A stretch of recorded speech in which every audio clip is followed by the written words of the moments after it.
સાબરકાંઠાથી મહત્વના સમાચાર સામે આવ્યા છે ત્યારે વડોદરા આણંદ વચ્ચે થયેલી ગંભીરા બ્રિજ દુર્ઘટના બાદ ગુજરાતની ભાજપ સરકારને એકાએક તમામ બ્રિજોનું ચેક કરવાનું શુરાતન ચડ્યું છે અને વહીવટીતંત્રએ કામે લાગી પણ ગયું છે।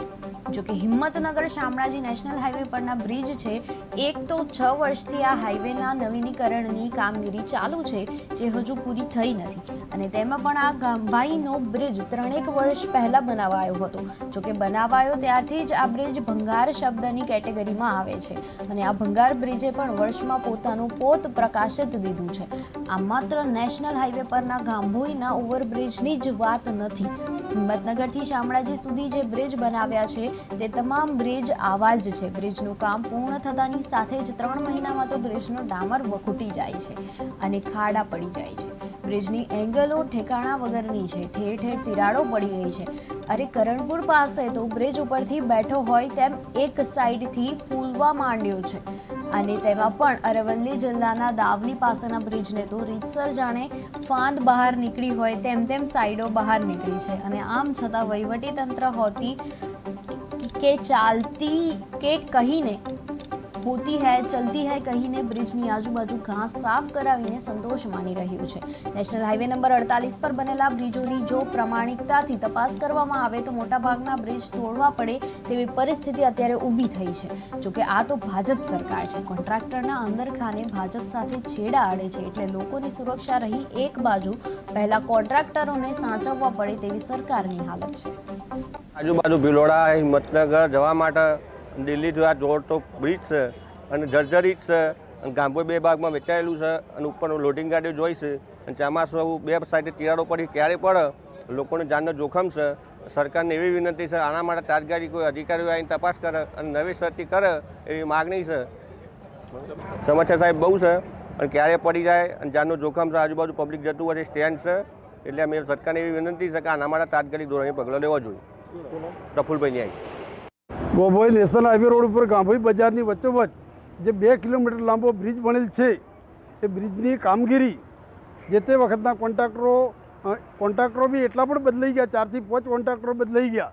બરાબર, બ્રિજની કામગીરી 100% નબળી થયેલી છે। એની અંદર મટીરિયલ જે વાપર્યું જે બી કામગીરી કરી હોય કામગીરી સારી કરેલી નથી। બ્રિજની અંદર પાણી પડે છે, બ્રિજ વાઇબ્રેટ બી કરે છે અને લોકોને દહેશત રહેશે બ્રિજ ગમે ત્યારે પડશે એટલે અમને બી ઘણા કહે છે કે ભાઈ આ બ્રિજનું કંઈ કરાવો। બરાબર, એટલે નવેસરથી બ્રિજ બને અને નોન બ્રિજમાં મૂકીને નવો બ્રિજ બને 2 કિલોમીટર અને આગળ રણાસણ ચોકડી છે ત્યાં પણ એક મોટી પેલી આપે ગેપ આપે। બરાબર, તો ટ્રાફિકની સમસ્યા એક્સિડન્ટ પણ ઓછા થાય એટલે બ્રિજને થોડો અડધો કિલોમીટર લંબાવો બી એકદમ થર્ડ ક્લાસ કામ કર્યું છે, થર્ડ ક્લાસ કામ છે, કામમાં કંઈ ભલવાર જ નથી। ભાઈ એટલે બહુ ભાઈ અહીંથી નીકળવું ને બહુ કાઠું પડે છે અમારે ગાડી તો ચોમાસાને તો બહુ કાઠું પડે છે એમાં આમ કાંઈ નહીં પણ ચોમાસાની અંદર તો પુલિયા બંધ કરી દે નીચે જ જવું પડે અને ઉપર થેપડા ભૂઈ પડે ને તો મને માની જાય એ બીક લાગે છે। જાડેજા અમે એવું મંગલ છે। આપણે જોઈ શકીએ છીએ કે 4 વર્ષથી જે પુલ બનાવેલું છે એની અંદર ઉપર ખાડા પડેલા છે, પોપટાઓ ખોડેલા છે અને વરસાદ પડવાથી ઘણી વખતે પાણી પણ ભરાતું હોય છે, વાહનોને ડાયવર્ટ પણ કરતા હોય છે એટલે ફૂલ પબ્લિકને ટ્રાફિક પણ લાગતું હોય છે। એના કારણે નીચેથી જવું પડશે, નીચે પણ આ પુલ લગાવેલા છે એટલે ટ્રાફિકની ફૂલ સમસ્યા છે। સમસ્યા તો બહુ જ છે, આપણે ઉપર જઈને તમે કદાચ કવર કરશો તો ખબર પડશે કે કેટલું ઉપર જોખમી ભર્યું છે। બંને બાજુથી થોડું તૂટેલું છે, નમેલું પણ છે એટલે આપણે જોઈએ છે કે અત્યારે હાલ બધા બ્રિજો તૂટી રહ્યા છે તો થોડું એનું નવીનીકરણ થાય વ્યવસ્થિત અને જાન જોખમ ટળે એવું અહીંયા સ્થાનિકોની માંગ છે। રાજુભાઈ જ્યારે નિર્માણ થયું ત્યારે આ કામ બરાબર થયેલું નથી।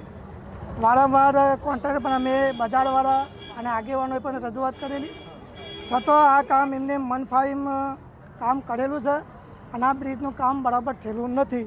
એટલે મારે કહેવું છે કે આ બંને બાજુ પડખા નમી ગયેલા છે। અવર જવરના સાધનો લોડિંગવાળા જો સાધન અતિશય દોડાદોડ થશે તો આ બ્રિજ ફાટી પડવાની સંભાવના છે અને આજુબાજુ વેપારીઓ છે, આજુબાજુના વિદ્યાર્થીઓ છે અને અવર જવરના કારણે આ બ્રિજ ફાટી પડે તો મોટી ઉનાળા સર્જાય તેવી સંભાવના છે।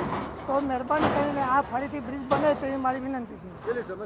સમસ્યા તો બધી ઘણી જ છે, આ તમે જોયું વિડીયો લીધેલો છે, બંને પડખો ફાટી ગયેલો છે અને કયા ટાઈમે ફાટી જાય કોઈ નક્કી જ નથી।